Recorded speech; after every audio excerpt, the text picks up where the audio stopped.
الحمد لله الذي بطن خفيات الأمور ودلت عليه أعلام الظهور، الذي جعلنا من المتمسكين بولاية علي بن أبي طالب عليهم السلام، ثم الصلاة والسلام وأفضل التحية والإكرام على سيد الأنبياء والمرسلين طه وياسين مولانا ومولى الثقلين جد الحسنين أبي القاسم محمد. اللهم صل على محمد وآل محمد، لا سيما على أخيه ووصيه ووزيره وخليفته وعلى آله الطيبين الطاهرين المعصومين المظلومين المنتخبين المنتجبين، واللعنة الله الدائمة الباقية من الآن إلى قيام يوم الدين على أعدائهم أجمعين.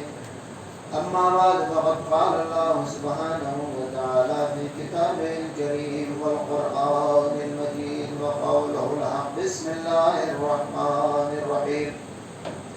إذ تبرأ الذين اتبعوا من الذين اتبعوا ورأوا العذاب وتقطعت بهم الأسباب، وقال الذين اتبعوا لو أن لنا كرة فنتبرأ منهم كما تبرأوا منا كذلك يريهم الله أعمالهم حسرات عليهم وما هم بخارجين من النار. صلى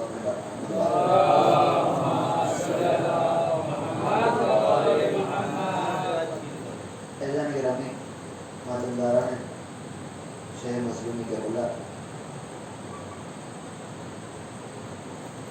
میں نے عرض کیا کہ انسان نے جب سے اس سرزمین پہ قدم رکھا ہے، کچھ چیزیں بغیر کسی قوم، قبیلے، رنگ، نسل، علاقے کے فرق کے ہر انسان سوچتا رہتا ہے. زندگی اور موت بھی انہی چیزوں میں سے ہے کہ جس کے بارے میں انسان ہمیشہ سوچتا رہتا ہے. کہاں سے آیا ہے اور کہاں جائے گا. کہاں سے آیا ہے وہ اگر وہ بھول بھی جائے 2 منٹ کے لیے تو کہاں جائے گا وہ کبھی فراموش نہیں کرتا. ہر انسان کسی بھی قوم کا ہو، کسی بھی علاقے کا ہو، کسی بھی رنگ کا ہو، کسی بھی زبان کا ہو، کہاں جانا ہے اس کے بارے میں وہ ہمیشہ سے سوچتا رہتا ہے. اور انسانی زندگی تبدیلیوں کو قبول کرنے والی ایک ایسی چیز ہے کہ جس میں کوئی بھی چیز کانسٹنٹ نہیں ہے سوائے چینج کے. ایک گریک فلاسفر تھا ہیراکلیٹس، اس کا ہی یہ جملہ ہے کہ دنیا میں صرف ایک ہی چیز مستقل ہے اور وہ ہے تبدیلی. تو ظاہر ہے تبدیلی تو ہوتی رہتی ہے. انسان کا خیال آتا ہے، مٹ جاتا ہے، دوسرا کوئی فلاسفر آتا ہے، دوسرا کوئی تھنکر آتا ہے، اس بات کو غلط ثابت کر دیتا ہے. لیکن کچھ چیزیں ہمیشہ انسان کے درمیان موجود رہی اور وہ زندگی اور موت کا بھی انہیں میں سے ایک مسئلہ زندگی اور موت کا. قرآن مجید کہتا ہے، توجہ چاہتا ہوں، ایک سوال پڑھنے والے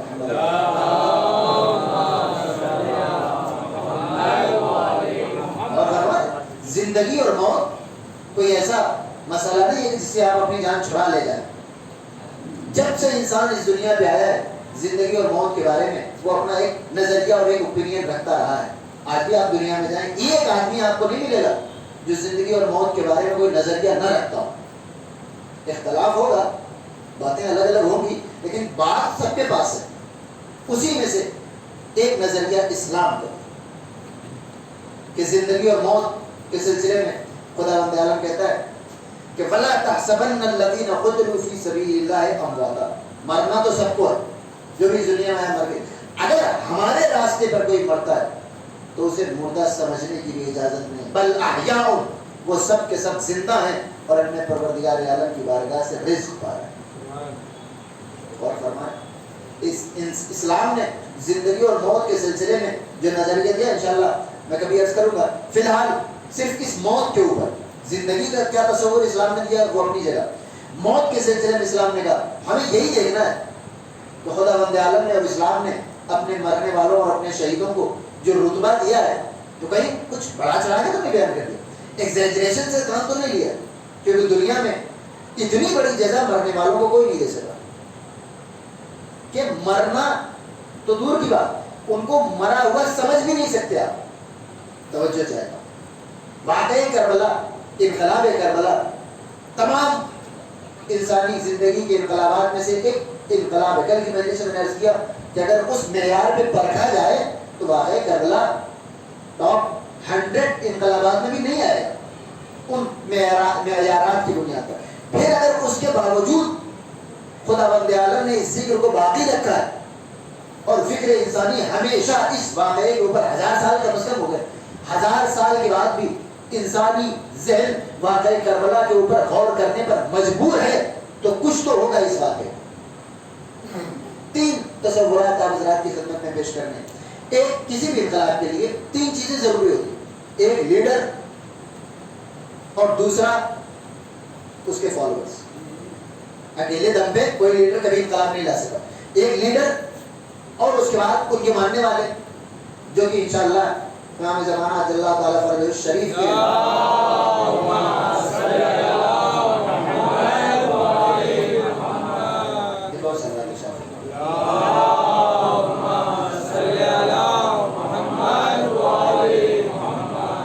ایک اور سوال مل جائے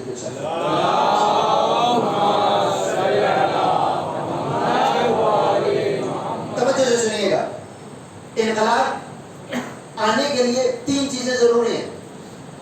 آج بھی دنیا میں انقلاب آتے رہتے ہیں, تبدیلیاں آتی رہتی ہیں. ایک لیڈر, دوسرا اس کے کچھ ماننے والے ہونے چاہیے, اکیلے دم پہ کوئی انقلاب نہیں آیا. اور تیسرا ان دونوں کی اسکلز, ان کے اندر کون سی صلاحیتیں پائی جاتی ہیں. ہو سکتا ہے لیڈر بھی موجود ہو سکتا ہے اس کے ماننے والے موجود ہو, لیکن اگر وہ انکمپیٹنٹ ہے تو ان کے اندر انقلاب لانے کی صلاحیت نہیں آئے. لہٰذا انہی 3 چیزوں پر انشاءاللہ ہم غور کریں گے. کل سب سے پہلے اصحاب کے اوپر, امام حسین کے اوپر آنے سے پہلے اصحاب کی ذمہ داریوں کو دیکھ لیجیے, کیونکہ ہم بھی کسی امام کے صحابی بننے کی آرزو لیے ہوئے ہیں. اور میں نے عرض کیا تھا کہ پیغمبر اسلام کے زمانے تک چھوٹ مل جاتی تھی, مولا کائنات کے زمانے تک چھوٹ مل گئی, امام حسن کے زمانے تک چھوٹ مل گئی کہ آپ کے اعمال کیسے بھی ہوں صحابیوں میں آپ آ جائیں. میدان کربلا میں ایک بڑا چینج آ گیا کہ کربلا کے بعد اب کسی امام کے صحابی کو جب تک کردار مکمل نہ ہو جائے صحابیت کے درجے میں داخل نہیں کیا جائے. میں ایک چھوٹی سی مثال دیتا ہوں. 5ویں امام حضرت امام محمد باقر السلام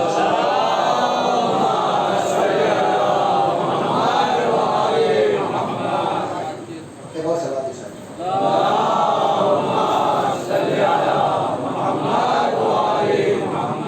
توجہ چاہتا ہوں.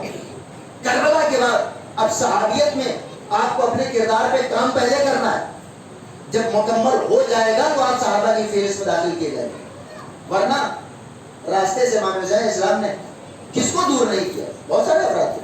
جس لشکر میں جناب عباس شامل ہو, جس لشکر میں جناب علی اکبر شامل ہو, تو لوگوں کو لگ رہا تھا جیتنے والے تو یہی ہے, لہذا ہر آدمی اس میں شامل ہونے کی کوشش کرے. امام حسین اسلام نے سب کو واپس کر دیا سوائے اس کے کہ جس کا کردار امام حسین اسلام کے کردار سے ملتا تھا.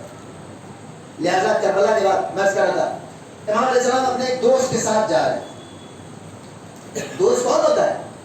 جو ہر وقت آپ کے ساتھ ہو, جس کے ساتھ آپ کا اٹھنا بیٹھنا ہو. کوئی ایک دن کا ملاقاتی نہیں تھا. 5ویں امام کی بات ہے. آپ بازار گئے, ہر آدمی اپنے آپ کو اس مقام پہ رکھ کے سوچے آپ کو اگر آخری امام کے انقلاب میں شامل ہونا ہے تو یہاں سے درس لے لیجیے, کیونکہ کردار پہ کام آپ کو پہلے کرنا ہے. اب رسول اللہ والا زمانہ نہیں ہے کہ آپ کو جھیلا جائے گا. بازار میں ایک غلام کے ساتھ, وہ غلام اسی دوست کا تھا, مولا اور وہ دوست اور غلام. دوست مطلب اچھی خاصی دوستی رہی ہوگی نا, جب تو ساتھ میں مارکیٹ جا رہے ہیں. ہم اور آپ تو اس مقام پہ پتہ نہیں پہنچتے بھی نہیں پہنچتے. اس لیول پہ پہنچا ہوا ہے انسان 5ویں امام کے ساتھ بازار میں. غلام کو بھیجا کسی کام سے, غلام چلا گیا. مولا اور وہ دوست دونوں کھڑے ہوئے ہیں غلام کے انتظار میں. غلام کو آنے میں دیر ہو گئی اور مولا کی جبین سے پسینہ جاری ہو گیا. اب جب وہ غلام آیا, اب یہ پیچ و تاب کھا رہا ہے کہ مولا کے ساتھ خواہ میں شرمندہ ہو رہا ہوں, مولا کو میں نے دھوپ پہ کھڑا کر دیا. ہوتا ہے نا انسان جب کسی بڑے کے ساتھ ہوتا ہے تو اس کو دل میں ایک گلٹ فیل ہو رہی تھی, مولا کو میں نے کھڑا کر دیا. وہ آیا, جیسے ہی اس غلام کو دیکھا اس نے کہا اے فلاں ماں کے بچے کہاں تھا. ہندوستان میں یہ گالی نہیں ہے, کلچر کے حساب سے ڈفرینٹ ہے, لیکن عربوں میں وہ بہت بڑی گالی ہے. مولا نے فرمایا کہ آج کے بعد تم میرے ساتھ نظر نہیں آنا. اس نے مولا آپ کی محبت میں مجھے کیا مشکل ہے دھوپ میں کھڑے رہنے میں, توجہ چاہتا ہوں. اس نے کہا مولا میں نے آپ کے لیے, چونکہ آپ کو کھڑا رہنا پڑا میرے ساتھ دھوپ میں, اس لیے مجھے غصہ آ گیا اس کے اوپر. مولا نے فرمایا کہ اگرچہ میری محبت میں ہی, لیکن تم نے غلط جملوں کا استعمال کیا, کسی فعل حرام کے مرتکب ہو گئے, میری محبت میں تب بھی قابل قبول ہے. یعنی ایمان کے ساتھ رہنے کی شرط یہ ہے کہ آپ کا کردار پاک ہونا چاہیے, چاہے وہ کسی اچھی نیت سے ہی آپ اس کام کو انجام دیں, اور کچھ یہ کہ آپ بری نیت سے خدا نخواستہ انجام دیں. تو میں نے یہ مثال اس لیے عرض کر دی کہ ایک دوست ہے اور اپنے غلام کو گالی دے رہا ہے, تب بھی مولا کی صحابیت سے خارج ہو گیا.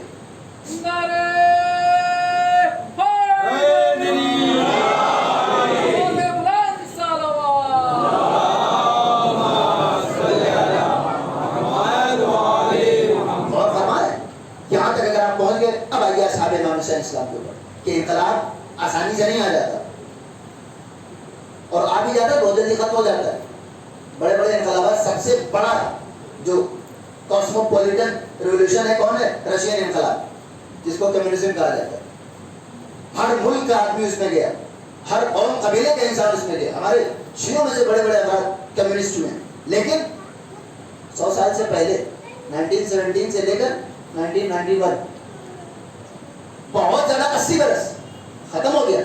تو سارے انقلابات ختم ہو جاتے ہیں. اتنا بڑا انقلاب, اتنا انکلوسیو انقلاب کہ جس میں ہر قوم, ہر قبیلے, ہر مذہب کا انسان گیا, سب آپ سارے ختم ہو گئے. تو یہ انقلاب 1000 سال کے باوجود بھی ختم نہیں ہو رہا, تو اس کی وجہ ہے, اور وہ وجہ میں اس طرح تھا. سب سے پہلے آپ کو اصحاب امام حسین کے اوپر غور کرنا پڑے گا, پھر امام حسین اسلام کے اوپر غور کرنا پڑے گا, پھر ان کاموں کے اوپر غور کرنا پڑے گا جو کربلا میں انجام دیے گئے. ایک سلام پڑھنے پر محمد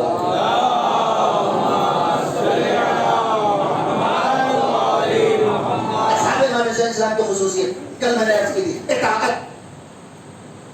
جب تک کسی بھی لیڈر کے ماننے والوں کے اندر اطاعت کا جذبہ نہیں ہوگا, لیڈر کبھی کامیاب نہیں ہو سکتا. اور کربلا کی اطاعت میں نے عرض کیا تھا کل کی مجلس میں, کربلا کے اصحاب امام حسین اسلام کی اطاعت ایسی تھی کہ امام کوئی جملہ نہیں کہتے اور وہ سمجھ جاتے ہیں. ہمارے سامنے تو کہا ہوا سمجھنے کا مسئلہ ہے کہ جو امام کہہ کے گئے اس کو کیسے سمجھیں. کربلا میں اطاعت کا یہ معیار تھا. انشاءاللہ مکمل میں 8 محرم کی مجلس میں کروں گا حضرت عباس حمدان علیہ السلام کے تذکرے کے ضمن میں. فی الحال یہ کہ اطاعت, مولا آپ کا آپ سے کیا چاہتا ہے آپ اس کو انجام دیں. جہاں آپ کا مولا آپ کو دیکھنا چاہتا ہے آپ وہاں موجود ہوں, جہاں نہیں دیکھنا چاہتا ہے وہاں موجود نہ ہو. دوسری چیز اطمینان. اگر کوئی فالوور اپنے لیڈر کے ساتھ ہے, اس کی اطاعت بھی کر رہا ہے, لیکن اگر اندر سے مطمئن نہیں ہے تو زیادہ دن تک کی دوستی چلنے والی نہیں. اور فرما رہے بعض اوقات ہوتا ہے ساتھ بھی ہیں, بات بھی مان رہے ہیں, لیکن چونکہ مطمئن نہیں ہے اس لیے بہت جلد جیسے ہی کوئی لوپ ہول ملتا ہے, جیسے ہی کوئی موقع ملتا ہے, انسان چھوڑ کے بھاگ جاتا ہے. دیکھا اس کے لیے کسی بہت بڑے ایکسپیرینس کی ضرورت نہیں. توجہ چاہتا ہوں, لہذا اپنے آپ کو اطاعت پہ مائل کریں, اور دوسری چیز اطمینان قلب پیدا کریں تاکہ وہ اطاعت چلتی رہے. اطمینان قلب کیسے پیدا ہوتا ہے یہ میں عرض کرتا چلوں. اطمینان کے لیے 4 منزلیں قرآن مجید کو اگر آپ دیکھیں, خدا بند عالم نے مسلمانوں سے اور صاحبان ایمان سے 4 منزلوں کا مطالبہ کیا. سب سے پہلے اسلام, اس کے بعد ایمان, اس کے بعد یقین, اور پھر اطمینان. اطمینان کا تقاضا عام مسلمانوں سے نہیں کیا گیا. اسلام کا تقاضا تو کیا گیا, ایمان کا تقاضا تو کیا ہے. ان الذين قالوا ربنا الله ثم استقاموا تتنزل عليهم الملائکہ. وہ لوگ جنہوں نے کہا کہ ہمارا رب اللہ ہے اور پھر اس کے اوپر ثابت قدم رہے, ان کے اوپر ملائکہ نازل ہوتے ہیں. اللہ تخافوا ولا تحزنوا وابشروا بالجنة التي كنتم توعدون.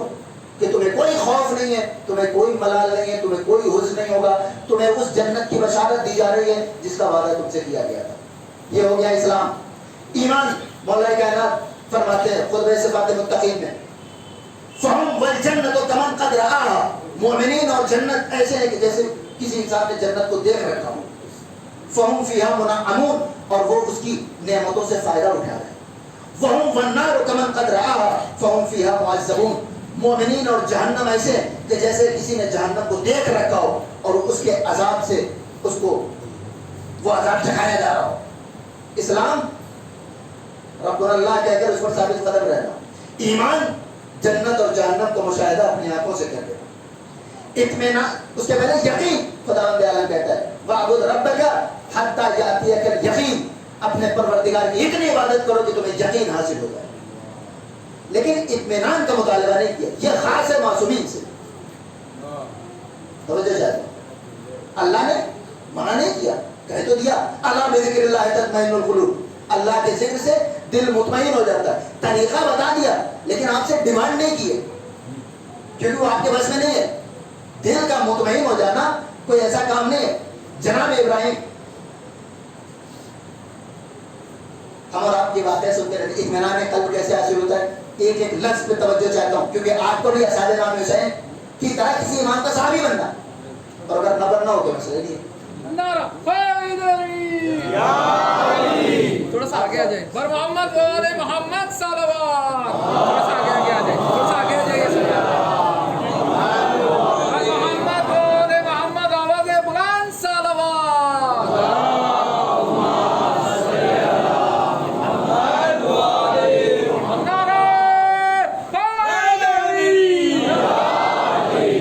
ایک اور بابا جی بلند صلوات.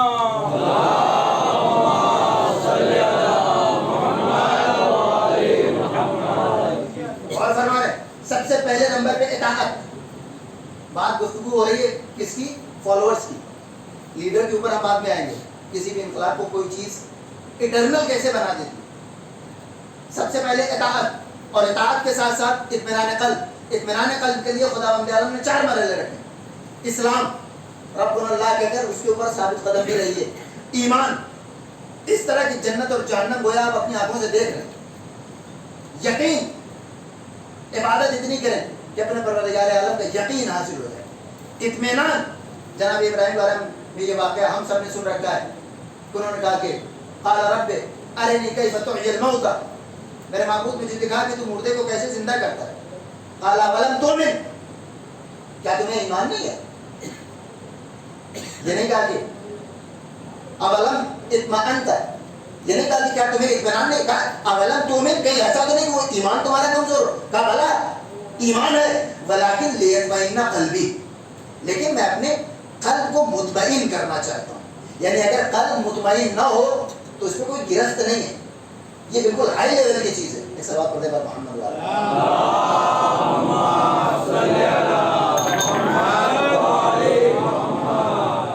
ہم اور آپ سوچتے ہیں کہ جناب ابراہیم نے ایسا سوال کر لیا. اس کا ایک بیک گراؤنڈ ہے. ایک نبی جو اولو العزم نبی ہے، 5 بڑے رسولوں میں نام آتا نہیں آتا جناب ابراہیم. ایک نبی ایسا سوال تو ہم اللہ سے نہیں کریں گے کہ مردوں کو کیسے زندہ کرتا ہے. تو ایک نبی کیسے کر سکتے ہیں؟ اس کی وجہ یہ ہے کہ جناب ابراہیم سمندر کے کنارے سے گزر رہے تھے. انہوں نے دیکھا کہ ایک لاش ہے جو آدھی پانی کے اندر ہے اور آدھی پانی کے باہر. پانی والا جو حصہ ہے اس کو پانی کے جانور کھا کے نکل جا رہے ہیں، اور جو خشکی والا ہے اس کو خشکی کے جانور کھا کے نکل جا رہے ہیں. اب ان کو یہ سوال ہے کہ یہ جو اجزاء، کوئی کہیں چلا گیا، کوئی کہیں چلا گیا، کوئی اٹلانٹک پہ چلا گیا اور کوئی ہمالیہ پہ چلا گیا، ان دونوں کو خداوند نے اکٹھا کیسے کر دیا؟ یہاں پہ وہ سوال آیا. بیٹھے بیٹھے انہوں نے نہیں سوال کر دیا، کوئی سوال ایسے نہیں کرتا. اب خداوند اولم تؤمن، اے ابراہیم، مراحل یاد ہے نا، اسٹیجز: اسلام، ایمان، یقین، اطمینان. اولم تؤمن، کہیں تمہارا ایمان تو ڈیمیج نہیں ہے؟ کہا نہیں، وہ ہے پورا. جو چیز مینڈیٹری ہے وہ ہے، جو اس کے اوپر کی چیز ہے اس کے لیے مجھے تجھ سے مدد چاہیے. لیطمئن قلبی، مجھے اطمینان قلب چاہیے. خداوند عالم کا قال فخذ اربعۃ من الطیر. دھیان سے سنیے گا، اطمینان کے سارا مسئلہ آج ہمارا کیا ہے؟ اطمینان نہیں، ڈسسیٹسفیکشن. اور یہ جو پوسٹ پینڈیمک زمانہ ہے، ہر آدمی اپنی زندگی سے ناراض ہے. ابھی میں قریب پرسوں پڑھ رہا تھا کہ 84% لوگوں نے اپنی جو زندگی تھی ان کی اس سے نیچے آ گئے پینڈیمک کے بعد. تو ظاہر ہے کوئی آدمی اپنی زندگی سے مطمئن نہیں ہے، سارا کھیل اسی اطمینان کا ہے. اور اطمینان کیسے آتا ہے؟ دولت جی نہیں. بڑے بڑے دولت مند لوگ آپ کو ڈپریس نظر آ جائیں. کوئی رتبہ، بڑے سے بڑے رتبے پر عہدے پر پہنچ کر انسان پریشان نظر آتا ہے. یا عمر جی نہیں، ہر عمر کا انسان ڈپریس نظر آتا ہے. اس کا مطلب کیا ہے کہ سیٹسفیکشن کسی کمائی ہوئی چیز کا نام نہیں ہے. سیٹسفیکشن اور اطمینان آپ کی ذہنیت کا نام ہے. جس مقام پر جا کر مطمئن ہو جائیں آپ کو سکون مل جائے گا. لیکن اگر آپ مطمئن نہیں ہونا چاہتے، وہ اطمینان آئے گا کیسے، یہ بحث کرنا چاہتا ہوں. قرآن مجید نے مثالیں دیے اور اصحاب امام حسین السلام کمال اطمینان پر تھے. اور فرمایا اطمینان کی اس منزل پر تھے کہ امام حسین السلام کیا کہہ رہے. توجہ چاہتا ہوں، دیکھو پورا خطبہ موجود امام حسین السلام کا شب عاشور. میں دیکھ رہا ہوں کہ کل ہمارا اور ان کا فیس آف ہونے والا ہے، اور یہ تمہاری گردن کے لیے نہیں ہے، میری گردن کے لیے ہے. تم نے یہاں تک ہمارا ساتھ دیا، کافی ہے. اب تم چل. دو ہی چیزیں تو ہوتی ہیں، انسان یا دنیا سنوارنا چاہتا ہے یا آخرت سنوارنا چاہتا ہے. آپ کچھ بھی کر رہے ہوتے ہیں، یا دنیا بنانا چاہتے ہیں یا آخرت بنانا چاہتے ہیں. تیسری کوئی چیز آپ کی نظروں میں نہیں ہوتی ہے. امام حسین السلام نے کہا 3 مرحلوں میں اجازت دی. امام حسین السلام نے اصحاب امام حسین کا اطمینان میں عرض کر رہا ہوں. مولا نے فرمایا چلے جاؤ، تو ایسے کون جائے؟ کوئی نہیں گیا. مولا نے فرمایا کہ اگر تم یہ سوچتے ہو کہ جاتے وقت کوئی تمہیں قتل کر دے گا تو میرے بنی ہاشم میں سے کسی کا ہاتھ پکڑو اور چلے جاؤ، دنیا محفوظ ہو گئی. اس کے بعد بھی کوئی نہیں گیا. امام حسین السلام نے کہا اچھا تم یہ سوچتے ہو کہ اگر دشتے بلا اور میدان تنہائی میں فرزند زہرا کو تنہا چھوڑ دیا تو جنت کیسے جاؤ گے؟ میں تمہاری جنت کی ذمہ، آخرت بھی محفوظ ہو گئی. ایک انسان اچھے عمل انجام دیتا ہے، صبح اٹھ کر 8 بجے آفس جاتا ہے، شاید یہاں 10 بجے جاتے ہیں، 10 بجے آفس جاتا ہے، یا وہاں سے پلٹ کر تھکا ماندہ ہونے کے باوجود مسلح پہ کھڑا ہو جاتا ہے کہ یہ دونوں کام کس لیے ہوتے ہیں؟ ایک دنیا کے لیے، ایک آخرت کے لیے. میدان کربلا میں امام حسین اسلام نے اپنے صحابیوں سے دونوں چیزوں کی ضمانت دے دی. جاؤ، دنیا بھی تمہاری محفوظ ہے اور آخرت بھی محفوظ ہے. اس کے بعد اصحاب امام حسین السلام نے ساری رات عبادت کی. یہ جو واقعہ ہے یہ بالکل ابتدائی شب کا ہے. رات کی شروعات میں امام حسین السلام نے بیعت اٹھا لی. اب اس کے بعد امام حسین کا عبادت کرنا تو سمجھ میں آتا ہے، علی اکبر کا عبادت کرنا تو سمجھ میں آتا ہے، جناب عباس کا عبادت کرنا تو سمجھ میں آتا ہے. یہ اصحاب امام حسین کس لیے عبادت کریں؟ تاریخ کربلا کہتی ہے کہ امام حسین السلام کے اصحاب نے ساری رات ایسی عبادت کی، ان کی عبادت کی آواز اس طرح آ رہی تھی رات کی تنہائی میں، سناٹے میں، کہ جیسے شہد کی مکھی کے چھتے سے ان مکھیوں کے پروں کی آواز آتی. آپ بتائیں امام حسین السلام عبادت کی، جن کی جنت کی ضمانت امام حسین السلام پہلے لے چکے ہیں، وہ عبادت کس لیے کر رہے ہیں؟ اجر نہیں. اصحاب امام حسین آواز سے مولا، آپ نے نہج البلاغہ میں جملہ ارشاد فرمایا ہے. مولا فرماتے ہیں کہ ما عبدتک خوفا من نارک ولا طمعا فی جنتک بل وجدتک اہلا للعبادت فعبدتک. اے میرے معبود، میں نے ساری زندگی تیری عبادت نہ جنت کے شوق میں کی نہ جہنم کے خوف سے کی، بلکہ تجھے عبادت کے لائق پایا اس لیے عبادت کی. اگر میں اصحاب امام حسین آواز سے مولا، ہم نے آپ کی طرح ساری زندگی تو نہ صحیح لیکن ایک رات ایسی عبادت کی ہے کہ جس میں نہ جہنم کا خوف تھا نہ جنت کا شوق تھا.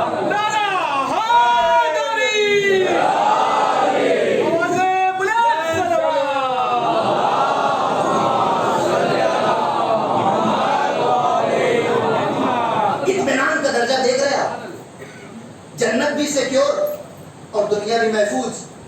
اس کے باوجود ساری رات جس طریقے سے امام حسین نے عبادت کی اسی طرح صحابہ امام حسین نے عبادت کی. تو اطمینان آتا کیسے؟ جناب ابراہیم نے فرمایا کہ اطمینان قلب چاہیے ہمیں، آپ کو بھی چاہیے، لیکن چونکہ ہمارا اور آپ کا کنیکشن اللہ سے اتنا اچھا نہیں ہے تو ہم جناب ابراہیم کی طرح مطالبہ نہیں کر سکتے، لیکن ان کے واقعے پر غور کر سکتے ہیں. بعض اوقات انسان سوچتا ہے کہ معصومین کو اپنی زندگی میں کیسے امپلیمنٹ کیا جائے ان کی زندگی کو.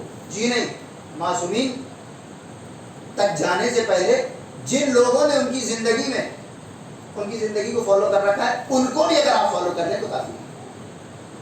مولا کائنات کے بجائے اگر آپ میثم تمار کو بھی فالو کر لیں تو کافی ہے. اور ایسی بات نہیں ہے. اصحاب امام حسین اسلام اطمینان. ایک مثال اور میں دے دوں. عام طور پر جناب میثم تمار کی شہادت کی تاریخ کیا ہے؟ واقعہ کربلا سے ٹھیک 10 دن پہلے، عروج سے 10 دن پہلے 22 کو. عام طور پر جناب میثم تمار کا نام آتے ہیں مولا کائنات ذہن میں آ جاتے ہیں. کیوں؟ اس حدیث کی وجہ سے کہ تمہیں صلیب پہ چڑھایا جائے گا. لیکن واقعہ کربلا سے صرف 10 دن پہلے یعنی 20 سال کے بعد شہید ہوئے. جناب حبیب بن مظاہر اور جناب میثم تمار ایک ہی محلے میں رہتے تھے کوفے، اور ان دونوں کی کنورزیشن مقاتل میں مفصل درج ہے.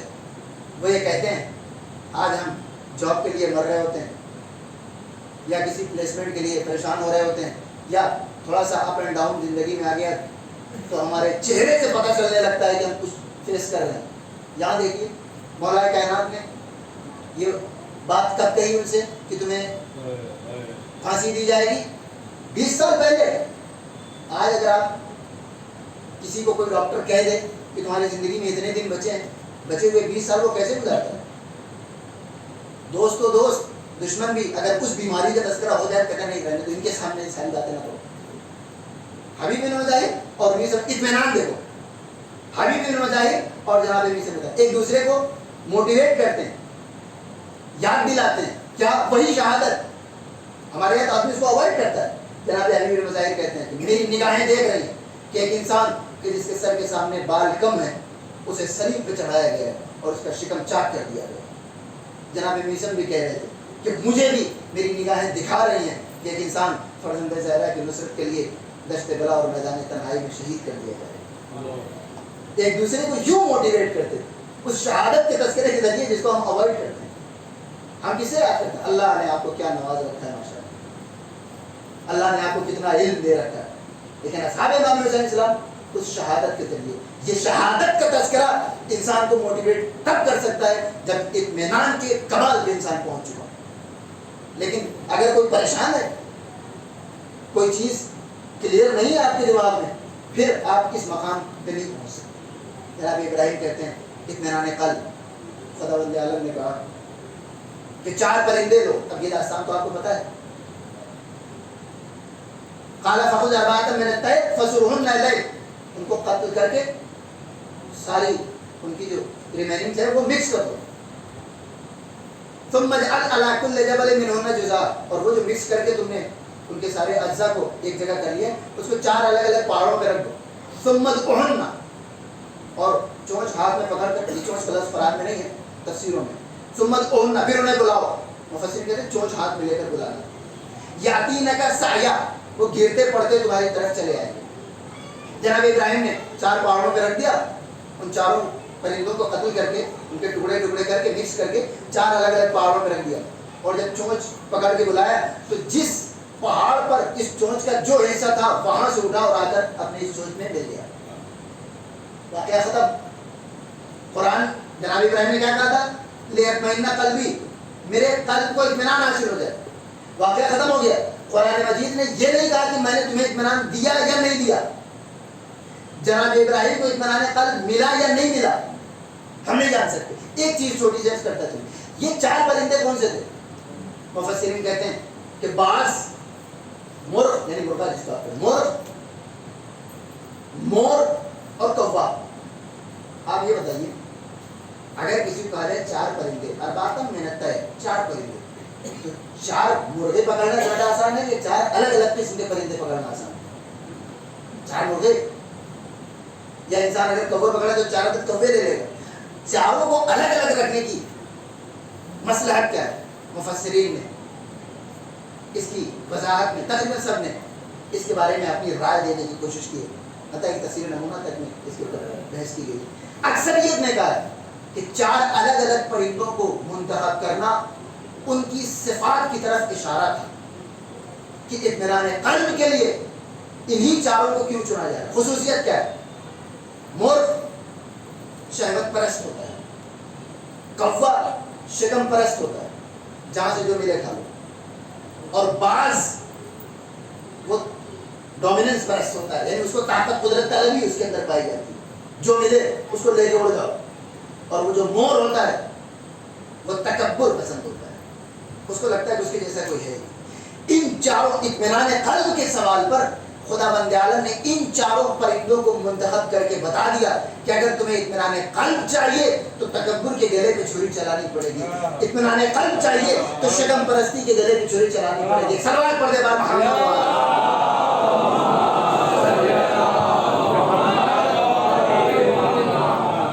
اتنی آسانی سے اطمینان قلب نہیں ملتا۔ اطمینان قلب یعنی آپ بے نیاز ہو جائیں، تکبر نہ کریں۔ تکبر کیسے نہیں ہوتا؟ اگر آپ کے پاس مثلا کوئی چیز ہے جو دوسرے کے پاس نہیں، بڑا ٹف ہوتا ہے، بہت دل مارنا پڑتا ہے اس کے لیے کہ آپ شو آف نہ کریں، کسی کا دل نہ دکھائیں۔ ایک واقعہ عرض کرتا ہوں، صلوات پڑھے پر محمد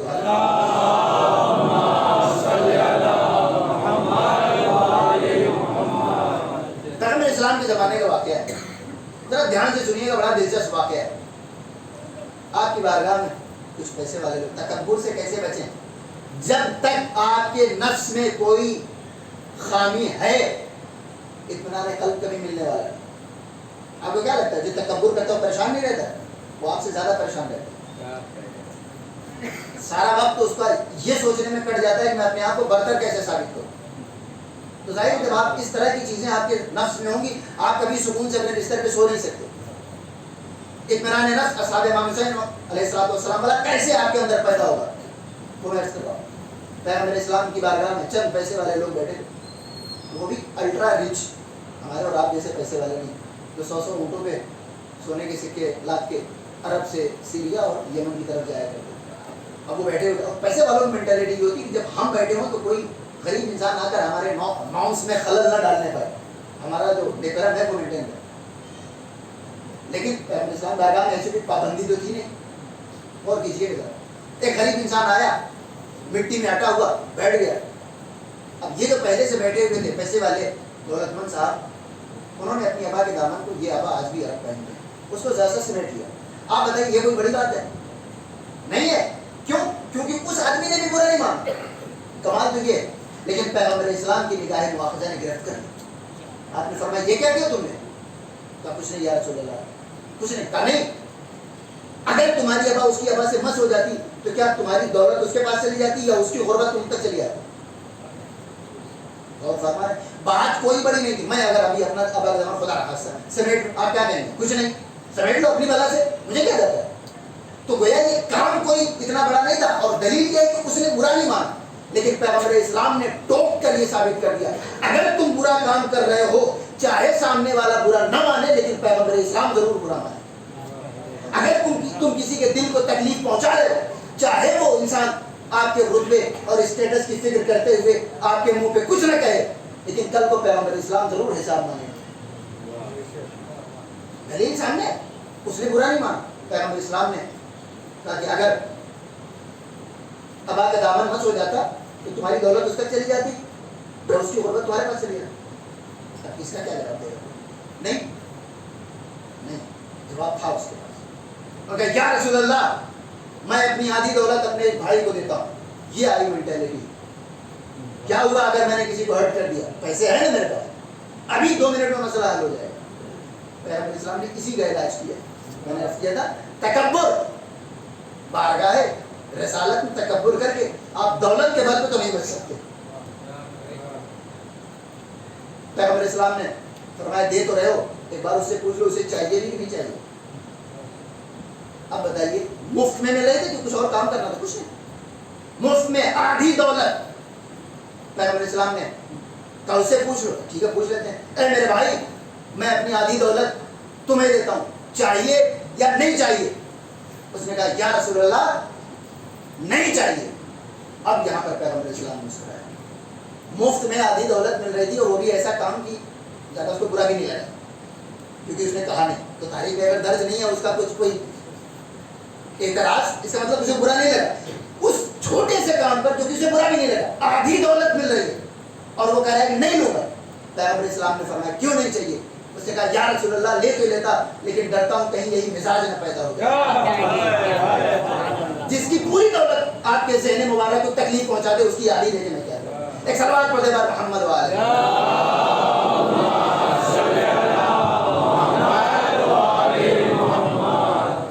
اب آپ بتائیے وہ پیسے والا انسان اور وہ مٹی میں اٹا ہوا انسان، دونوں میں اطمینان نفس کی منزل پہ کون تھا؟ وہ کہ جسے اپنے اسٹیٹس کی فکر تھی وہ زیادہ پریشان تھا، یا وہ جو مفت میں آئی دولت ٹھکرا رہا تھا وہ زیادہ مطمئن تھا؟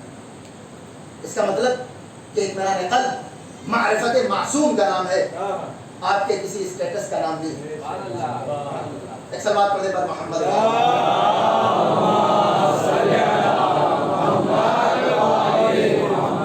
اور یہ اطمینان نفس پیدا کیسے ہوگا؟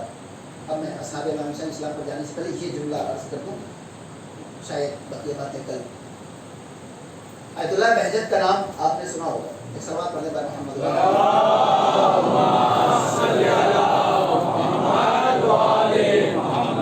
ہم پریشان کیوں رہتے ہیں؟ یہ جو اینگزائٹی ہے، پریشانی ہے اندرونی، ہر آدمی چاہے کسی بھی لیول پہ ہو پریشانی ہے۔ آپ پوچھ لیجیے تو شاید تکلفاً دو چار لوگ کہہ دیں میں خوش ہوں، لیکن کوئی انسان خوش نہیں ہوتا۔ یہ اس کی وجہ کیا ہے؟ زیادہ تر دو چیزیں ہوتی ہیں ایتھکس میں، بلکہ تین چیزیں۔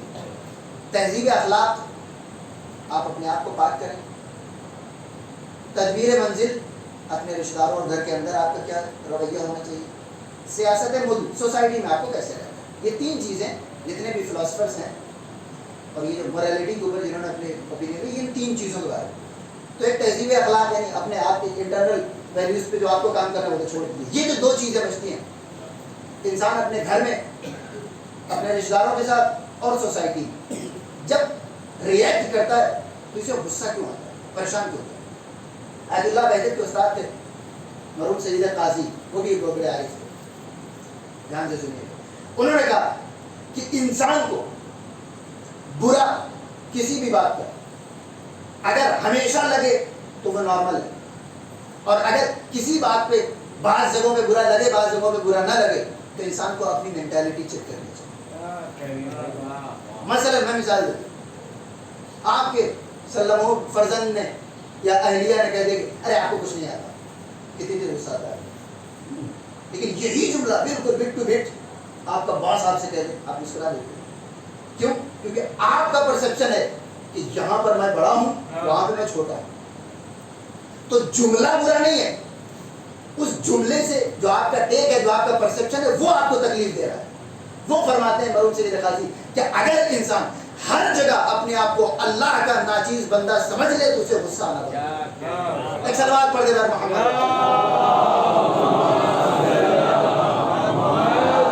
کیوں غصہ ہے؟ اگر آپ کو لگتا ہے کہ میں اللہ کا ناچیز بندہ ہوں، اگر کسی نے کچھ کہہ بھی دیا تو ٹھیک ہے، لیکن مسئلہ یہ ہے پرسپشن۔ میں مولانا صاحب، میں آؤں تو میرا لحاظ پہلے سے بچھا ہونا چاہیے، اب جب نہیں بچھا رہے گا برا لگے گا۔ تو مسئلہ وہ ہماری جو دھارنا پہلے سے بنی ہوئی ہے اس کو ختم کرنا چاہیے، ورنہ ریئیکشن میں تبھی وہ برا ہو سکتا ہے۔ اب یہ تو بات بچوں کے اوپر ہے کہ انہیں تمیز سے بات کرنی چاہیے، لیکن آپ کی طرف سے غصے کا اظہار نہیں ہوگا۔ وہ تبھی ہوتا ہے جب انسان سمجھتا ہے کہ میں یہاں پر کچھ ہوں، اس کچھ ہوں کا علاج کیجیے، اطمینان نفس کے راستے کھل کے چلے جائیں گے۔ ایک سلوات پڑھنے پر محمد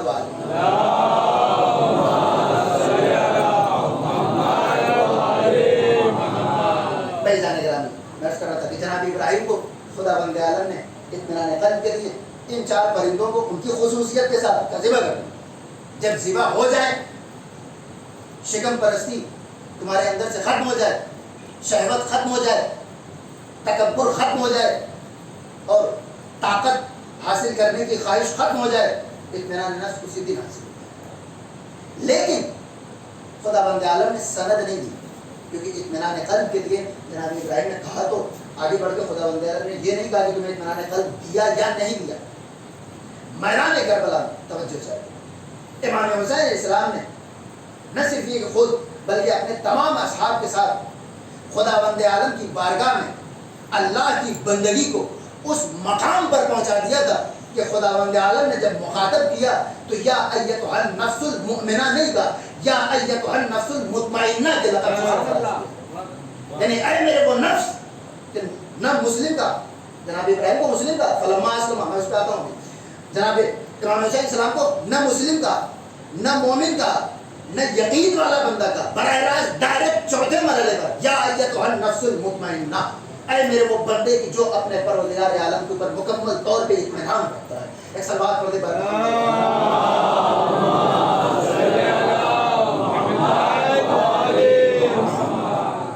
اطمینان نفس کے لیے جناب ابراہیم اور جناب اسماعیل نے جو قربانی دی ہے، ایک معمولی سے نقطے کی طرف توجہ دلانا چاہتا ہوں، کیونکہ اور کسی نبی نے اطمینان نفس نہیں مانگا ہے، لہذا آپ کو انہی دو واقعات پہ غور کرنا ہے اگر سیلف سیٹسفیکشن آپ کو چاہیے۔ ایک جناب ابراہیم کا واقعہ، ایک میدان کربلا کا واقعہ، دونوں مقامات پر اطمینان نفس کا مقابلہ چل رہا ہے۔ خداوند عالم سورہ صافات میں آیت نمبر 100 سے 108 9 آیتیں مسلسل، قرآن مجید میں کوئی بھی بات 604 پیج میں اگر آپ کو دنیا بھر کی خشک و تر کو سمیٹنا ہے تو آپ کتنا خلاصے سے کام لیں گے۔ ایسی خلاصے والی کتاب میں اگر کوئی بات 9 آیتوں تک بیان ہو، آدھے پیج پر محیط ہو جائے، اس کے اندر کوئی راز ہے۔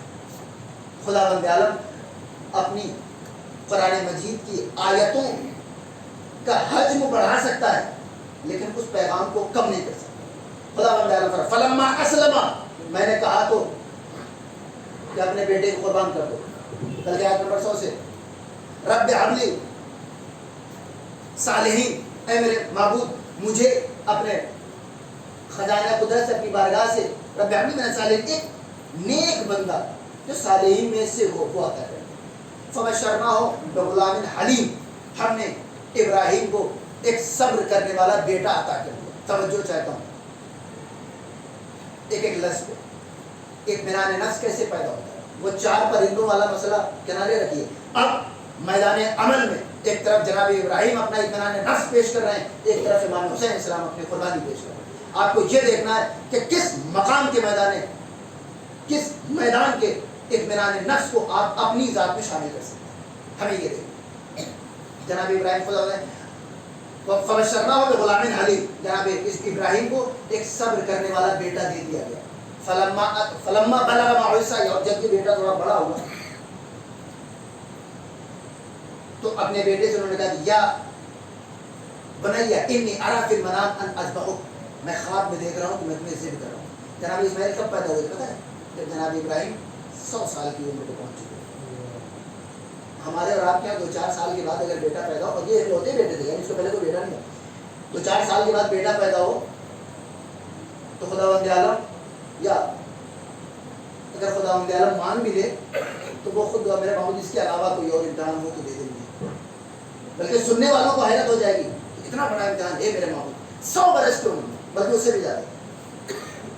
جناب ابراہیم کو جناب اسماعیل پیدا ہوئے اور اس کے بعد بلغ معه السعي، جب وہ 14 برس کے ہوئے، یعنی اب معاف کیجیے گا 90 برس میں پیدا ہوئے، یعنی جب قتل ان کو ذبح کرنا تھا تو 104 سال کے، 100 برس کی عمر میں 104 برس کی عمر میں اب جناب ابراہیم کو خدا نے یا بنی انی ارى في المنام ان اذبحک فانظر ماذا ترى قال یا ابت افعل ما تؤمر، اے بابا آپ کو جو حکم دیا جا رہا ہے آپ انجام دیجیے، ستجدنی انشاءاللہ من الصابرین، آپ اللہ نے اگر چاہا تو آپ ستجدنی انشاءاللہ من الصابرین، آپ مجھے صابرین میں سے پائیں گے۔ فلما اسلم، جب دونوں اسلام لے آئے، اطمئنہ نہیں کہا، فلما اسلم، جب دونوں مسلمان ہو گئے، مکمل طور پہ اپنے پروردگار عالم کے حکم کے آگے سر تسلیم خم کر دیا، وتلوا للجبین، اور اپنے بیٹے کو پیشانی کے بل بٹھا دیا، فنادیناہ ان یا ابراہیم قد صدقت الرؤیا، فنادیناہ ان یا ابراہیم قد صدقت، ہم نے کہا ہے ابراہیم بس تم نے خواب سچا کر دکھایا، انا کذالک نجزی المحسنین، ہم احسان کرنے والوں کو اسی طرح سے جزا دیا گیا۔ ایک لمحے کے لیے رک جائیں، جناب ابراہیم کے صبر کا اور اطمینان نفس کا امتحان ہو رہا ہے، حکم کتنا شدید کہ 90 برس کی عمر میں جو بیٹا ملا ہے اس کو ذبح کرنا ہے، 104 سال کی عمر میں، اور ذریعہ کیا بنا ہے؟ خواب، جس کو آرام سے آدمی ٹال دے۔ اطمینان نفس یہی چیز ہوتا ہے کہ بالکل خواب کا ذریعہ، کوئی فرشتہ نہیں آیا، کوئی ملک نہیں آیا، کوئی آیت نہیں آئی، اور اس خواب کے ذریعے امتحان کیا ہے؟ اپنے بیٹے کو ذبح کرنا ہے۔ یہی تو چیک ہو رہا ہے اطمینان قلب کہ جناب ابراہیم کتنے مطمئن ہیں۔ اب تک جناب ابراہیم مطمئن تھے، بیٹے کو لائے، لٹایا، چھری چلا دی، اگر نہ چلائی ہوتی تو دمبا ذبح نہیں ہو سکتا، دمبے کے ذبح ہونے کا مطلب ہے کہ چھری بھی چلا دی، توجہ چاہتا۔ اب خداوند عالم کہتا ہے وَنَادَيْنَاهُ أَنْ يَا إِبْرَاهِيمُ قَدْ صَدَقْتَ الرُّؤْيَا، ہم نے کہا ابراہیم بس تمہارا خواب سچا ہو گیا۔ رکیے ایک منٹ کو، یہ بتائیے خواب میں کیا دیکھا تھا انہوں نے؟ بیٹے کو ذبح کر رہا ہوں، تو جب بیٹا ذبح نہیں ہوا تو خواب سچا کیسے ہو گیا؟ غور فرمایا مین پورشن تو رہ گیا ابھی. خدا بند عالم کو آیت اتارنے سے پہلے 2 سیکنڈ انتظار کر لیتا, پورا خواب واقعی جب سچا ہو جاتا تو کہتا یا ابراہیم فصدقت الرؤیا. توجہ چاہتا ہوں, یہ غور فرمایا آپ نے.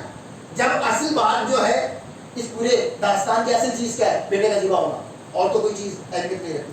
جب وہی باقی ہے تو خدا بند عالم آدھے راستے میں آواز کیوں دے رہا ہے؟ بنا دینا ہو, ہم نے پکار کے کہا یا ابراہیم فصدقت الرؤیا, تم نے خواب کو سچ کر دکھایا. کس بات پہ خواب سچ کر دکھایا؟ عزیزان کا توجہ چاہیے. جناب ابراہیم کے اس امتحان میں اترنے کے بعد جو کچھ جناب ابراہیم کے اختیار میں تھا انہوں نے سب کر دیا. بیٹے کو لائے, پیشانی کے بل لٹایا, اپنی آنکھوں پہ پٹی باندھی, چھری رکھی اور چلا دی. اس کے بعد خدا بند عالم بیٹا ذبح ہونے سے پہلے ہی کہہ رہے بس تمہارا خواب سچا. خدا بند عالم کہہ رہا ہے کہ اگر اطمینان نفس چاہیے تو تم میری بارگاہ میں اپنے اختیار کی ساری چیزیں انجام دے دو, اس کے بعد ہم اپنا اختیار دکھانا شروع. ایک سلوات پڑھ دے پر محمد والے.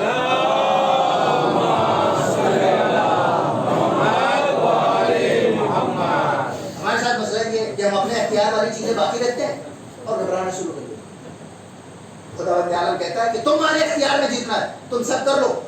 اس کے بعد جب ہمارا اختیار شروع ہوگا تو ہم تمہارے بیٹے کو بچا دیں. مسئلہ یہ کہ ہم اپنے اختیار میں بہت ساری چیزیں رکھے ہوئے رہتے ہیں اور شور کرتے ہیں. ایک واقعہ عرض کرتا چلو, ایک سوال کر دوں محمد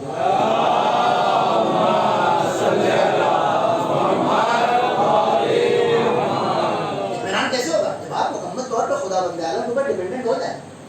ہم ایک بیک اپ رکھتے ہیں, اگر دعا قبول نہیں تو یہاں سے تو اللہ بھی کہتا ہے چیز آپ وہیں لے لے. وہ واقعہ یہ مدینے میں ایک انسان تجارت کرتا تھا, بیچارے کو اچانک فائدہ ہو گیا. ہے تھوڑا سا مزاحیہ لیکن بالکل سیریس بات ہے, اس کو سیریسلی سنیے. اچانک تجارت میں فائدہ ہو گیا, ہم تمام کو ہوتا ہے. ایک مسلمان بھائی آئے, کہنے لگے یہ فائدہ کہاں سے ہوا؟ اللہ نے دیا. اچھا ہمیں تو نہیں دیا اللہ نے, کبھی ہوتا ہے نہیں ہوتا ہے. اچانک بیچارے اس کو فائدہ ہو گیا. اب یہ مان کے نہیں تیار ہو. وہ کہہ رہا ہے کہ اللہ نے دیا. بھائی واقعی خدا بند عالم اچانک سے نواز دیا؟ کہا نہیں. کیا کہتے ہیں ممبئی میں کوئی اور نہیں ملا تھا, میں ہی بیوقوف بنانے کے لیے ملا. یہ اس طرح کی بات ہے. اس کو کہتے کہتے کہتے کہتے جب 4-5 دن میں تھک گیا تو آخر میں اس نے کہا کہ یہ جو مسجد کے پڑوس میں یہودی رہتا ہے اس سے لیا. دیکھا اصل بات آ گئی نا سامنے, میں کہہ رہا تھا. اب اس نے پلٹ کے کہا 1 ہفتے تک میں نے کہا اللہ نے دیا, تمہیں بھروسہ نہیں ہوا. ایک دن میں نے کہا یہودی نے. ایک سوال پڑھ دے بار محمد والے.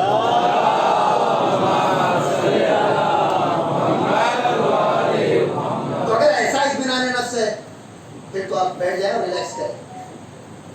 اور اگر کسی امام کے لشکر میں آپ کو شامل ہونا ہے تو پھر بیک اپ نام کی کوئی چیز نہیں ہونی چاہیے آپ کے پاس. اور جب انسان اپنے اختیار کی ساری چیزوں کا انجام دے لیتا ہے اس کے بعد جب خدا بند عالم ادھر سے اپنی عطا شروع کرتا ہے. بس گفتگو میں مکمل کی بقیہ جناب ابراہیم کا بقیہ واقعہ اور امام حسین اسلام کا اطمینان نفس انشاءاللہ کل عرض کر دوں گا. اور جناب ابراہیم نے اس واقعے کو خدا بند عالم کہتا ہے انا کذالک نجزی المحسنین وفدیناہ بذبح عظیم, اور اس قربانی کو ہم نے ذبح عظیم کے ذریعے بچا لیا. یعنی قربانی کا مطلب کیا ہوتا ہے؟ کسی قربان ہونا, اور کسی قربانی کو قربان کر دینا یعنی اس کو قربان نہ ہونے دینا. ٹھیک ہے, تو کیا کہنا ہے نفی اس بات. اگر دو نیگیٹو ہے مطلب وہ پازیٹیو. تو اسی طریقے سے ایک جناب اسماعیل کو قربان ہونا تھا, ان کی اس قربانی کو خدا بند عالم نے قربان کر دیا, مطلب ان کو بچا لیا تاکہ کوئی اور قربان ہو سکے. ایک ذبح عظیم وَإِنَّ هَذَا لَهُوَ الْبَلَاءُ الْمُبِينُ. اور یہ کوئی معمولی امتحان نہیں ہے ابراہیم, یہ بہت بڑا امتحان تھا کہ جس کو تم نے سچ کر دکھایا. حالانکہ سچ نہیں کر دکھایا, خدا بند عالم نے ان کو یہ جزا دے دی کہ ہاں ٹھیک ہے تم نے سچ کر دکھایا. بغیر سچ ہوئے کیوں کہا خدا بند عالم نے؟ انشاءاللہ کل عرض کروں گا. ایک معمولی سفر غور فرمائیے گا. اگر جناب ابراہیم نے قربانی پیش کی اور خدا بند عالم کہتا ہے کہ اس کے بعد والی جو قربانی ہے وہ ذبح عظیم ہے, تو اب اس ذبح عظیم کو ہر لحاظ سے اس قربانی سے زیادہ افضل ہونا چاہیے. اگر وہ قربانی جو ذبح عظیم ہے کسی بھی لحاظ سے جناب اسماعیل کی قربانی سے کم ہے, چاہے ان کے جذبے کے لحاظ سے, چاہے خون بہانے کے لحاظ سے، چاہے محنت کے لحاظ سے، چاہے کسی اور لحاظ سے، اگر جناب اسماعیل کی قربانی سے وہ بعد والی قربانی ذرا بھی کم ہے تو پھر وہ ذبح عظیم تو نہیں ہو سکتی۔ اس کا عدالت کا تقاضا یہ ہے کہ اگر کسی قربانی کو روک لیا گیا کہ رکو ایک اور قربانی آنے والی ہے، تو وہ قربانی اس سے تو بہتر ہونی چاہیے۔ ایک جملہ عرض کرتے تھے کہ جناب امام حسین السلام نے میدان کربلا میں ہر لحاظ سے اپنی قربانی کو اسماعیل کی قربانی سے افضل ثابت کیا ہے۔ ایک جملہ جو اس میں عرض کرنا چاہتے ہیں اور رب رسالت کے لیے کافی ہے کہ جناب ابراہیم نے اپنے بیٹے کو قربان کیا اور خدا بند عالم کہتا ہے کہ فلما اسلم وتلہ للجبین، جب وہ دونوں آ گئے مسلمان ہو کر اپنے پروردگار عالم کی بارگاہ میں، اسلام ہے سرنڈر، جب وہ مکمل طور سے خدا بند عالم کے حکم کے سامنے انہوں نے اپنا سر تسلیم خم کر دیا۔ اور جناب اسماعیل کی عمر کیا تھی یہ تو آپ کو تفصیلوں پتہ چلتا ہے 14 برس کی۔ خدا بند عالم نے کہا فلما بلغ معه السعی، جب یہ بیٹا اپنے باپ کے ساتھ چلنے پھرنے کی عمر کو پہنچا، یعنی نہ بہت زیادہ چھوٹے ہیں اور نہ بہت زیادہ بڑے ہیں، امام حسین اسلام نے ہر لحاظ سے اپنی قربانی کو اسماعیل کی قربانی سے بفضیلت تو ثابت کیا، لیکن اس مقام پر کون سا بیٹا قربان کرے؟ جناب اسماعیل کی کمسنی بھی نہیں ہے اور جوانی بھی نہیں ہے، یعنی جس مقام پر کوئی 14 برس کا بچہ جب چل پھر لیتا ہے اپنے والد کے ساتھ، لیکن قرآن نے اشارہ نہیں کیا۔ اب جناب اسماعیل کی قربانی سے بہتر اگر اپنی قربانی کو، اپنی اولاد کو قربان کرنا ہے تو کیسے ثابت کیا جائے؟ کمسنی کو معیار بنائیں یا جوانی کو معیار بنائیں؟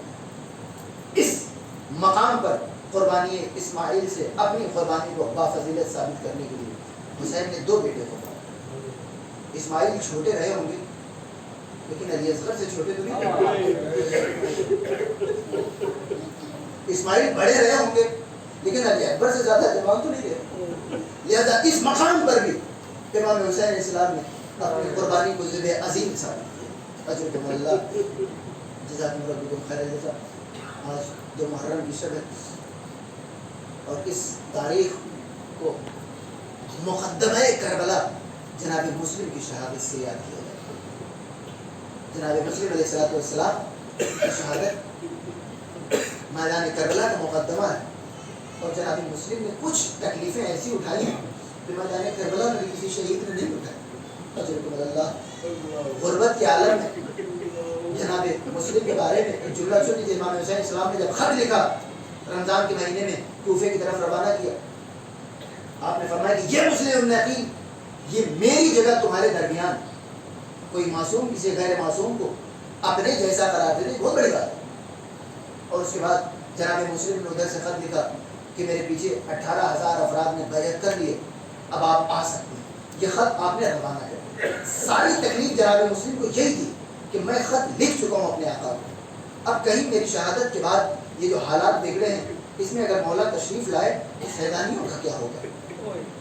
مولا کے ساتھ بچے بھی ہیں، بیویاں بھی ہیں، ان کا کیا ہوگا؟ اجرکم اللہ۔ جناب مسلم نے عشاء کی نماز تمام کی اور جب اس سے باہر نکلے، تاریخ کربلا کہتی ہے، اور یہی اطمینان قلب اور انسان کی اطمینان نفس کا امتحان ہوتا ہے۔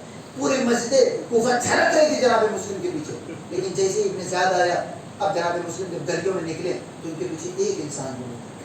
غربت کے عالم میں کبھی اس دروازے پہ کبھی اس دروازے پہ، اور جناب مسلم اچانک ایک دروازے پہ بیٹھے، گھر کی خاتون نے دیکھا کہ کافی دیر ہو گئی ہے اور جناب مسلم اٹھ نہیں رہے ہیں۔ اچانک اس نے کہا کہ اے بھائی، کوفے کے حالات بہت خراب ہیں، کیا اپنے گھر نہیں جا سکتے؟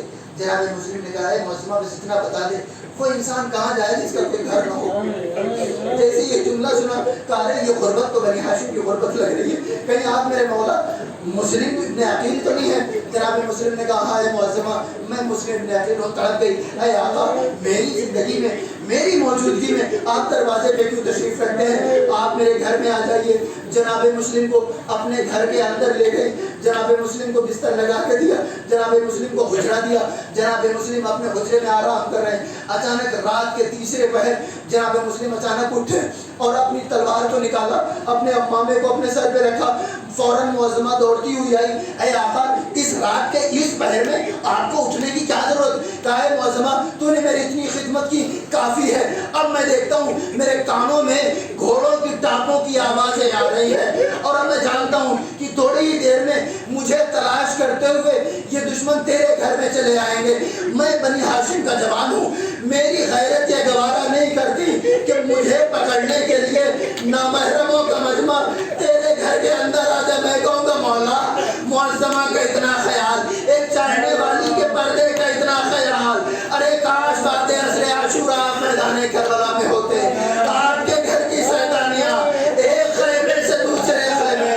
دوسرے خیمے سے تیسرے خیمے، جزاکم ربکم خیر الجزا، خدا آپ کو کسی غم میں نہ رلائے۔ جناب مسلم علیہ السلام سرزمین کوفہ کی گلیوں میں اترے اور جنگ ہونے لگی، جنگ ہوتے ہوتے ابن زیاد کے لشکر نے بار بار حکومت کا مطالبہ کیا، اور حکومت بھیجو اور حکومت بھیجو، آخر میں ابن زیاد کہتا ہے کہ ایک انسان کو پکڑنے کے لیے تمہیں کتنی مدد کی ضرورت ہے؟ لکھ کر بھیجا گیا کہ یہ ایک جوان کوئی معمولی جوان نہیں ہے، ارے یہ خاندان بنی ہاشم کا جوان ہے، اس کو پکڑنا ہے تو اور طاقت بھیجنی ہوگی۔ ساری طاقت استعمال کر لی گئی، اور آخر میں جناب مسلم جوش شجاعت میں آگے بڑھتے جا رہے ہیں، ایک گڈھا کھودا گیا اور اس کو گھاس اور پھوس سے ڈھک دیا گیا۔ جناب مسلم جوش شجاعت میں آگے بڑھتے بڑھتے اچانک اس گڈھے میں چلے جاتے ہیں، اور اب جس کے ہاتھ میں جو چیز تھی، کسی نے تلوار لگائی، کسی نے نیزہ لگایا، کسی نے تیر مارے، عورتوں نے گھروں کی چھتوں سے جناب مسلم کے اوپر آگ برسانی شروع کر دی۔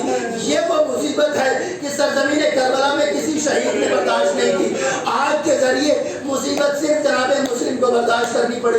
اجرکم اللہ، تھوڑی دیر کے بعد جناب مسلم کے اوپر غشی طاری ہو گئی، غش کے عالم میں جناب مسلم کو گرفتار کر کے ابن زیاد کے سامنے پیش کیا گیا۔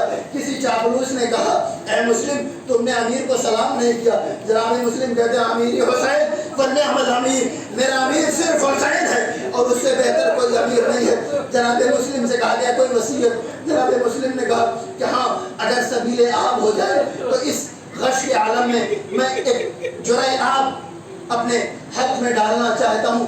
لیوان آب لایا گیا، وہ جرعہ آب لایا گیا، جناب مسلم نے جیسے ہی اپنے دہن کو اس پانی سے لگایا، خون اتنا جاری تھا کہ وہ پانی آب مذاب میں تبدیل ہو گیا۔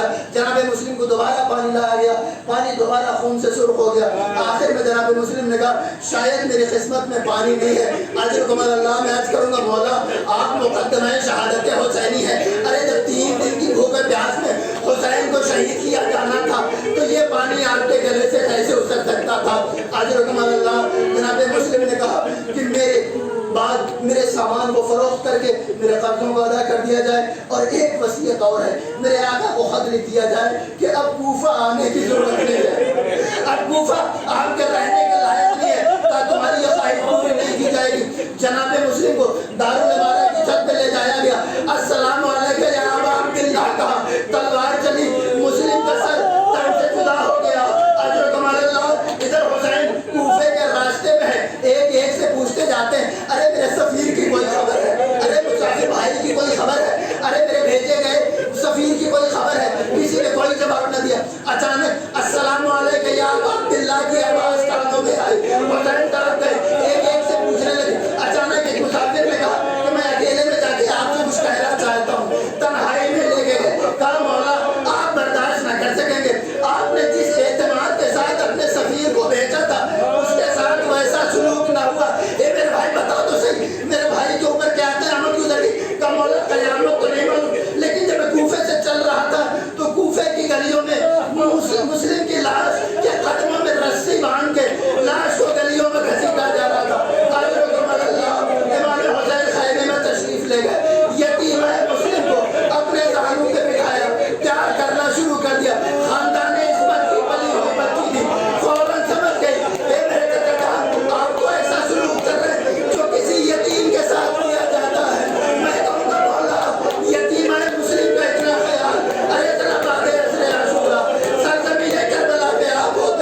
محمد والد محمد کے واسطے ہمارے آنسوں کو رومال سید سلام اللہ علیہ ہم جگہ عنایت فرما میرے معبود ہمارے تمام اعمال کو اپنی بارگاہ میں شرف و قبولیت عطا فرما میرے معبود ہمارے اعمال سے ہمارے باپ کے امام کو راضی و خوشنود فرما میرے معبود ہم نے خصوصاً حاضرین مجلس کی تمام حاجتوں کو پورا فرما میرے معبود ہم جو پریشان ہیں ان کی تمام پریشانیوں کو برطرف فرما میرے معبود ہم بیمار ان کی بیمار کربلا علیہ السلام کی صدقہ شفاء کامل عنایت فرما میرے معبود جو مرحوم جن خصوصاً حاضرین مجلس کے تمام مرحومین کے درجات کو بلند فرما میرے معبود تیری بارگاہ میں آنسوؤں کے درمیان بہترین دعائے فرزند زہرا یوسف زہرا حضرت خدا وارث اعظم امام زمان علیہ السلام کے ظہور میں تاجیل فرما اور جب حضرت کا ظہور ہو تو ہم کو ان کے غلاموں میں شمار فرما ربنا تقبل منا انك انت السميع العليم یا حسین